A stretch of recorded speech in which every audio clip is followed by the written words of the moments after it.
Былайша айтканда, барлық нәрсенің точкасын қоямыз. Анализіңізден иммуноглобулин G шықты. Бұл жағдайда не жасаймыз?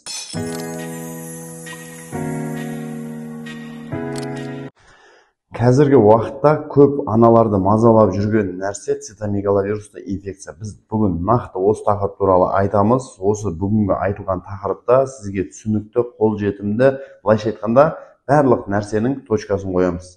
Сіз цитомегаловирусты толық түсініп аласыз. Цитомегаловирус дегеніміз бета-герпес вирусымен шақырылатын инфекциялық дерт болып табылады. Былайша айтқанда, цитомегаловирус инфекциясы баланың қанының құрамында циркулировать етіп жүру, айналып жүру арқылы баланың бірінші миы мен бауырын зақымдайды.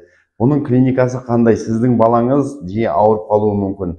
Немесе тұрақты субфибрилді температура балаңызда ұзақ уақыт 15-21 айға шейін, 2 айға шейін кейбір пациенттерде температурамен жүре береді бала. Өлшейді 37,1, 37,3, одан түспейді. Постоянно сол температурамен бала шаршаңқы, лимфа узелдері аздап ісінген, баланың бауыры аздап ұлғайған, балада жалпы жиі аурушаңдық, тәбетінің болмауы деген секілді клиниканың барлығымен дамиды.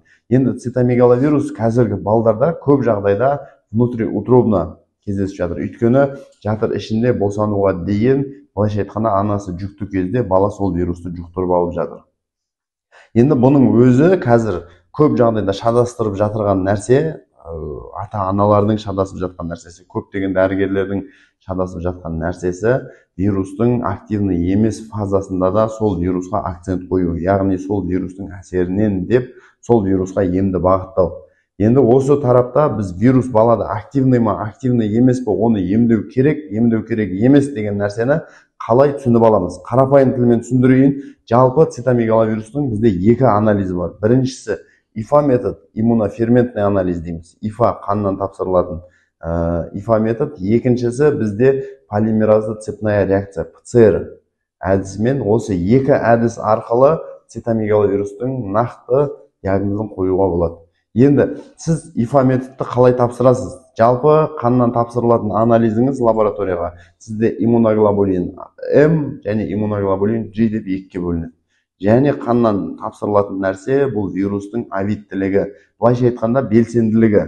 Осы нәрсені тапсырасыз, балаңыз егер жоғарыдағы шағымдар болса. Сіздің анализіңізде иммуноглобулин М оң болып келсе, сізге 100% бұл вирусты емдеу керек. Өйткені қарапайым тілмен айтқанда сіздің вирусыңыз бөлініп, ағзада көбейіп жатыр. Вирустың көбею жолын білесіз, бір вирус пайда болады, ол 2-ге бөлінеді, 2-ге 4-ге бөлінеді, 4 8-ге, 16-ға, 32-ге солай кете береді. 2-ге бөліну арқылы. Ал вирустың саны көбейген сайын баладағы клиникалық жағдайда нашар бола бастайды. Енді егер М шықса емдейміз дедік. Енді сіздің анализіңізден иммуноглобулин G шықты. Бұл жағдайда не жасаймыз? Бұл жағдайда сізге міндетті түрде жаңа екінші айтылған ПЦР әдісін тапсыру керек болады. Ол қалай? ПЦР әдісін сіз 3 биологиялық сұйықтықтан тапсырасыз. Баланың қанынан тапсырасыз, баланың зәрінен тапсырасыз, баланың сілекейінен тапсырасыз, ауыз қуысынан. Себебі кейбір жағдайларда қаннан отрицательный шыққан анализ сілекейден положительный, оң мәнді шығуы мүмкін. Сол себепті міндетті түрде 3 биологиялық сұйықтықтан тапсырғаныңыз сізге более информативно болады.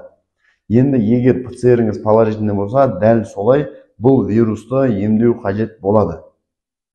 Енді сіз қараңыз, бұл вирус бізде үй жағдайында және аурухана деңгейінде емдеуге болатын екі түрге бөлінеді. Оны қалай ажыратамыз? Сіздерге нақты түсіндіріп кетейін. Егер сіздің балаңызда бауыр зақымдалмаса, гепатомегалия дейміз, бауыр үлкеймесе, лимфа бездер көлемі бойынша қатты үлкейіп жатпаса, мида компьютерный томографияда ешқандай өзгеріс жоқ болса, балаңыздың температурасы қатты көтеріліп, стойкий болып жатпаса, және қандай да бір неврологиялық симптоматика пайда болмаса, сіздің балаңызды бастапқы кезде үй жағдайында емдеуге болады. Егер әрине дәрі-дәрмекті былайша айтқанда емдеу әдісін дұрыс сізге тағайындалса. Ал енді жоғарыда аталған нәрселер пайда болған болып қойса, сіздің балаңыз ол кезде міндетті түрде стационарда аурухана деңгейінде емделесіз. Енді амбулаторлы жағдайда біз көп жағдайда циклоферон, жаңағы гепатопротекторден гемферон, виферон свечаларын, иммуномодуляторларды толығымен қолданып жатамыз. Енді стационар деңгейінде бізде қолданылатын екі препарат бар. Біріншісі ганцикlovir, қазір гавир деп жатамыз. Цимевирдің түрлері көп, бірақ құрамы сол ганцикlovir. Сол препарат қолданылады через дозатор 10 күн көлемінде салынады. Және екіншісі бізде неоцитодек немесе иммуномодуляторлардың біреуі, пиавен, актагам деген сияқты. Осы препараттарды салу арқылы, былайша айтқанда, сіз вирустың көбеюін, өсуін тоқтатып қоясыз. Есіңізде болсын, бұл вирус ешқашан организмнен кетіп қалмайды. Былайша айтқанда, сіз ол вирустан құтыла алмайсыз. Ол баланың организмінде жүреді, бірақ егер ол көбейіп жатпаса, репликациясын тоқтатса, белсенділігін тоқтатса, ол ағзаға ешқандай зиянын тигізбейді. Енді цитомегаловирустың екінші капризный тұсы, бұл вирус бізде персистирующий деп айтамыз. Персистирующий дегеніміз, сіз тоқтатқаннан кейін определенный уақытта, егер балаңызда күтім жақсы болмаса, иммунитеті слабый болса, қайтадан вирусты инфекциялар жұқтырып алатын болса балаңыз, ол вирус қайтадан оянуы мүмкін. Былайша айтқанда, клиника қайтадан басталып кетуі мүмкін. Көп жағдайда цитомегаловирус бізде 3 жасқа дейін балаларда клиникалық көрініс береді. Өйткені статистика бойынша цитомегаловирусты инфекция жер бетіндегі 70% адамда бар. Яғни 10 адамның 7-інде цитомегаловирус бар. Бірақ ересектерде ол ешқандай клиника бермейді. Ешқандай жаңағыдай температура, бауырды зақымдау деген сияқты нәрселер орын алмайды. Өйткені ересек адамның иммундық жүйесі толығымен қалыптасып қойған, толығымен жаңағы вирусты басып отыруға, оған қарсы күш шығаруға белсенді және соған шамасы жетеді. Ал баланың организмі иммунитет тұрақталмағандықтан бұл вирусқа беріліп қояды. Егер сіздің балаңызда цитомегаловирус анализінен положительный шығып жатса, сізге дәрігердің консультациясы керек болып жатса, білікті ем түрін цитомегаловирусқа қарсы алғыңыз келіп жатса, бұл кезде хабарласыңыз, біз сізді емдеуге әрдайым дайынбыз. Дәл осы видеоға лайк басып, көптеген аналарға таралуына жағдай жасаңыз. Өйткені қазір цитомегаловирус инфекция кеңінен таралып жатыр. Именно мына 20-21 жылдары коронавирус өткеннен кейін коронавирустың салдары ретінде иммундық жүйе барлық адамзатта төмендеді да, цитомегаловирус бірден көбейіп кетті. Емделіңіз, ем болсын. Келесі видеоларда жүздескенше.